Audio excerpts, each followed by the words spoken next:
세미님, 독일 블루카드 진행의 경우 제3자와 같이 진행하는 것도 가능한가요? 한 가족 플러스 제3자 1인 이렇게요. 그거를 하나의 케이스로 묶기는 어려워요.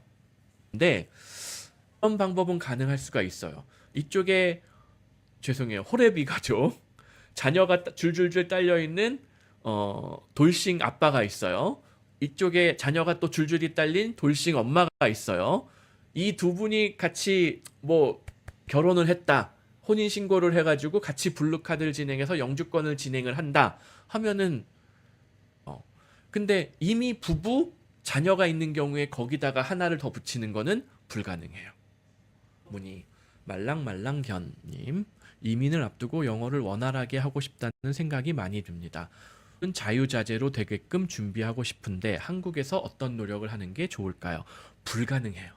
한국에서만 공부를 해가지고는 종이 뭘 의미하는지는 제가 잘 모르겠는데 프리토킹이라는 말 자체가 콜잉글리시예요. 그런 말을 해외에서는 잘 그런 표현을 쓰지를 않는 편인데 내가 프리젠테이션을 자유자재로 할 수 있다. 비즈니스가 가능할 정도로 혹은 대학교 대학원 수업을 충분하게 따라갈 수 있을 정도의 아카데믹한 잉글리시를 할 수 있으려면은 한국에서만 영어학원 다녀가지고는 통상 인데 어려운 편이에요. 영어 공부를 하는 거는 제가 블로그에도 여러 번 많이 남겼는데 한번 꼭 찾아서 읽어보시면 좋은데 견님이 나이가 어떻게 되느냐에 따라서도 영어 공부의 방법과 목표와 한계가 달라지거든요. 10대인 분이라면은 방법이 달라지고 20대, 30대가 그 영어 공부 방법이 달라요. 이미 20, 30대가 넘어간 분들 같은 경우는 결국에는 문법, 단어, 독해부터 시작을 해야 되고 그 다음에 듣기, 쓰기, 말하기 순서로 공부가 진행이 돼야 돼요. 문법, 단어, 독해까지는 한국에서 공부가 되는데 듣기, 쓰기, 말하기만 되더라도 한국에서 공부하는 게 비효율적이 돼버려요. 그래서 한국에서 기초 문법, 단어, 독해는 어느 정도 공부를 하다가 대략 뭐 IELTS 한 5.0 정도 수준까지는 달성을 했다.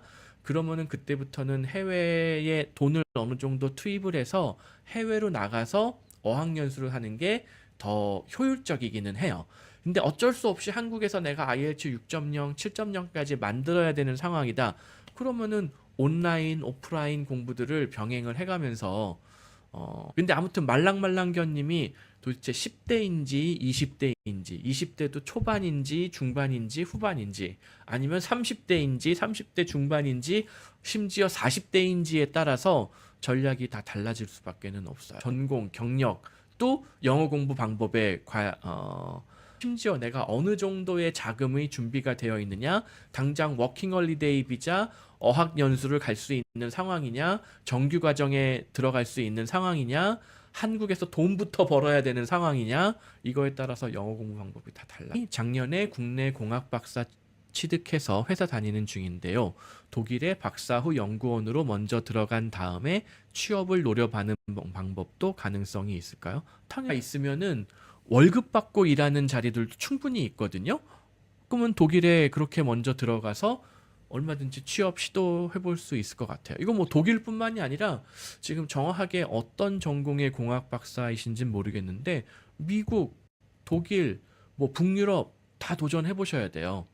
실제로 뭐 덴마크나 노르웨이 이런 데 포스닥으로 월급 받으면서 연구원 취업해가지고 뭐 있거든요. 무조건 해봐야 된다. 물론 이제 지금 어학 능력이 어떻게 되시는지는 모르겠는데 독일도 그렇고 덴마크도 그렇고 북유럽에 그렇게 뭐 아예 박사 과정 자체부터 월급 받고 들어가신 분들이 있었는데 그분들 당연히 덴마크어, 노르웨이어, 독일어 하나도 못해요.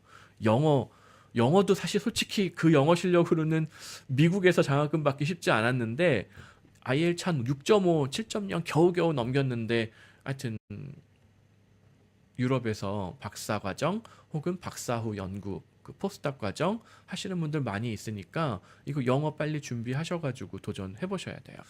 혹시 독일은 준비 기간이 어느 정도 걸릴까요? 만약에 학사 학위가 있고 뭐 2.5년 동안 뭐 3억, 3.5억의 자금을 충분하게 투입할 수 있는 어떤 그 되는 분이다라고 하면은 저희하고 계약서 쓴 날로부터 3개월 후에 독일에 입국하실 수 있다. 이렇게 보시면 돼요. 즉 3개월이면은 중요한 서류 준비가 끝나고 독일에 들어갈 수 있다. 그리고 독일 현지에 가서 또 저희가 진행을 해드리거든요. 정말 내가 급하게 진행을 하고 싶다 하는 경우에는 2개월 만에 독일 입국할 수 있는 경우들도 있기는 있어요.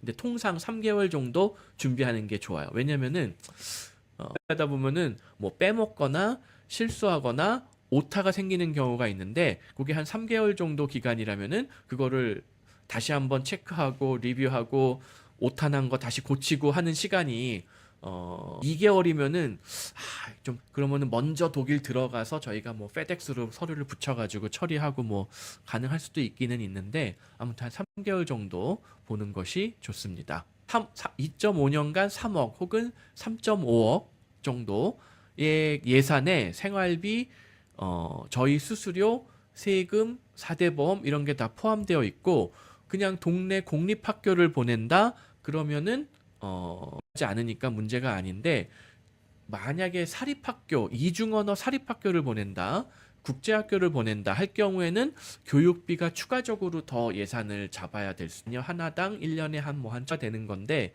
아무튼 3억, 3.5억이면은 좀 타이트한 편이고 거기에 이제 교육비 같은 것까지 추가를 하려면은 조금 더 여유 있게 잡는 게 좋을 것 같습니다.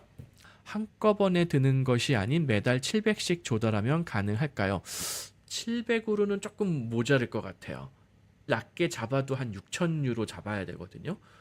8, 900만 원씩은 예산이 필요할 것 같습니다.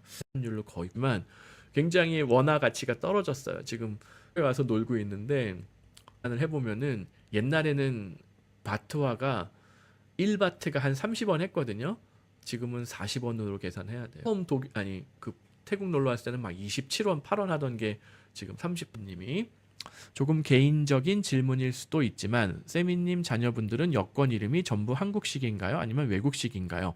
저희 아이들은 애초에 이름이 한국식 이름도 있지만은 영어식 이름으로 다 지어줬어요.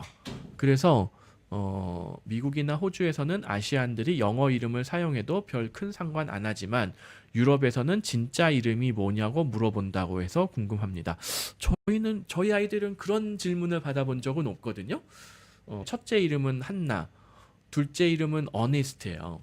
어네스트, 서준리 뭐 이런 식으로 해가지고 중간 이름에 한국 이름을 넣어줬고 셋째는 이름이 세라거든요.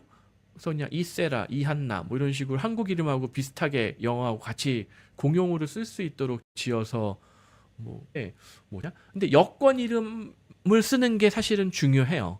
여권 이름은 따로 있고 뭐 나는 내 이름은 무슨 뭐 민키야 이런 식으로 하시면 안 된다는 거예요. 그러면 여러 가지 행정적으로, 법적으로, 사회적으로 문제가 생길 수도 있어요. 예. 그래서 여권 이름을 사용하시는 게 좋고 아예 여권 이름을 처음부터 바꿀 수 있으면은 좋아요. 네. 물리치료사 아우스빌딩이나 의료직업, 의사나 간호사 등 한국에서의 벌금 범죄 기록이 크게 문제가 안 되고 해외 이주용으로 제출하면 될까요? 이거 아까 문의해 주신 분인 것 같은데 그냥 그렇게 제출하셔도 큰 문제 없을 것 같습니다. 아우스빌딩에서 범죄 관련 서류를 가져오라고 본 것 같습니다. 그럴 수도 있는 게 이게 그런 게 있잖아요. 그러니까 아마 성범죄 관련된 기록이 있는 사람을 따질 수도 있을 것 같아요. 띄워주는 내용 자체가 해외 이주용으로 제출하면은 님 고졸 출신 햄버거 프랜차이즈 아르바이트 경력으로도 독일 이민 가능성이 있다는 영상 보고 왔습니다. 햄버거 프랜차이즈만 가능성이 있는 건가요? 자라라던가 옷가게는 가능성이 없을까요? 여권 소지자는 청소부로 취업을 하더라도 일반 취업 거주가 5년 유지하면은 영주권 받을 자라가 됐던 맥도날드가 됐건 그냥 어디 동네 김밥집 뭐 김밥 천국이 됐건 또 일을 하건 풀타임으로 받고 그 최저임금으로도 뭐 아주 저렴한 방 한 칸 얻어서 이상을 내가 증명을 할 수 있다면은 영주권 허가를 받을 수가 있고 그거를 5년 이상 유지하면은 영주권 전환이 가능합니다. 예. 독일에서 사실 특혜를 미국으로 치면은 비숙련직 이민이 가능한 거예요. 직 이민이 가능한. 나 뉴질랜드 같은 경우에는 기술직 이민이 가능하지, 그러니까 숙련직 이민이 가능하지 비숙련직 이민은 거의 가능성이 없거든요. 호주나 캐나다에서 임시 취업 비자 받는 것도 쉽지가 않아요. 근데 독일은 이론적으로는 키친핸드, 청소부 아주 낮은 직종도 일반 취업 거주 허가를 받을 수가 있다. 모든 사람이 다 가능하냐? 그거는 아니다. 한국 여권 소지자, 이게 어디서부터 어디까지 잘리냐면은 미국 여권, 캐나다, 호주, 뉴질랜드, 일본, 이스라엘, 한국까지 잘려요. 중국이나 인도 사람들은 그게 안 돼요. 내용들은 다 합니다.